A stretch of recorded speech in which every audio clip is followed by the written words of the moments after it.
I'm Brendan Perlini. I'm from Sault Ste. Marie, Ontario, and I play for the Niagara Ice Dogs. How did playing alongside Carter Verhaeghe this season not only make you a better player, but made him a better player as well?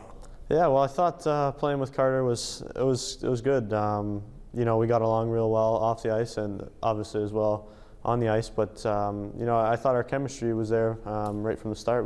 We clicked, and obviously he's a pretty smart player out there, and he's really good at dishing the puck. So as long as I could get open, he could find me, and you know, I thought we played real well. Before we talk about your dad and his impact on your career, I think your hockey DNA may have found its beginnings in your grandfather, Fred Perlini Sr. Just how special a hockey player was he up in Sault Ste. Marie? Yeah, he was, from what I've heard, you know, he was pretty good. You know, he attended Red Wings camps at 14, 15 years old, and I've just heard he's a kind of a natural athlete, and you know, I think he's definitely watching up there today, and you know, trying to follow me on my progress. So I'm thankful for all he's done, and you know, I can't thank him enough.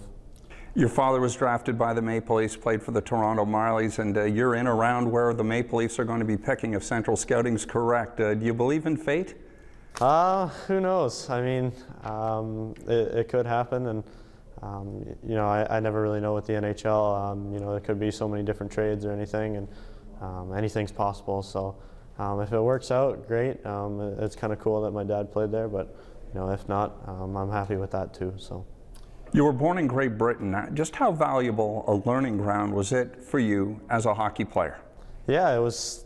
Obviously, it's not the biggest hockey market over there, so it was definitely different. And I think my time over there was awesome. You never, you know, I don't think many kids get that experience in today's day. And I've kind of got the international experience and been from, you know, UK and Europe to played in Sault in Canada, and played in Detroit and in the US. So kind of got international perspective to my game, and I think I kind of know the ins and outs of that. So. What's the biggest difference, do you think, in training beginning in Europe compared to what it is like here in terms of the ratio of games played compared to practices? Yeah, well, kids today, they probably play more games than we do in the OHL in Pee Wee. They play, you know, 70, 80 games, and in England it just wasn't like that. We played 18 games, and if you're good enough, you're fortunate to play with the older team, so probably 18 more. And but we practiced probably four times a week or so, and it was a lot more training on the Olympic ice, and just more practices and stuff. So. The last terrific Leaf to play for them, to be born in England, was Steve Thomas. He grew up a Manchester City fan. I know that's not the case for you. What happened there? Yeah, well, to be honest, growing up, I wasn't really the biggest Man U fan. I've kind of liked the couple different teams. I kind of supported Chelsea a bit because we were so close to them. But I think Man U, with the history they've had and all the good players, Ronaldo, Beckham, Giggs, you know, they've always been one of the best, and they always have been one of my favorites. So it's been pretty cool watching them over the past couple of years, and hopefully in the summertime I can, you know, go over and get back to a game one of these years. I'd love to do that. So. How important was your older brother Brett, who is 6 years older than you, in getting you to this stage in your career and helping you out with hockey? Yeah, he's been tremendous help. He's basically been through it all, as well as my dad. Maybe not to this extent with the draft and the combine and that stuff, but they've been through it.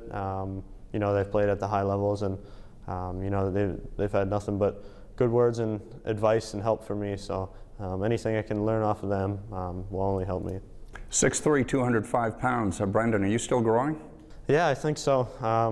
I've had about a month off or so, just kind of working out, and I think I've probably put 5 more pounds on. So I'm obviously trying to put the good weight on and make it all muscle. And I think my biggest threat is my speed. So if I can, you know, keep adding muscle and weight and you know, have speed that's the same, if not faster, that'll be I think pretty dangerous combo. You were on the ice for Jared McCann's winning goal at the Prospects game in Calgary. How unique was that experience in developing you? It must have been a fun time. Yeah, it was cool. I mean, it was fun being around the pro guys who played around my dad's era. You know, I've heard a lot of stories about the different guys, but never really had a chance to meet any of them. And Also, it was pretty cool playing with the top guys of my age group. So I think we found some chemistry with McCann, and lucky enough we got that goal in the end by a nice shot by him. How challenging was the World Under-18 this past spring, and given what you guys had to go up against being thrown together so quickly? Yeah, it was very challenging.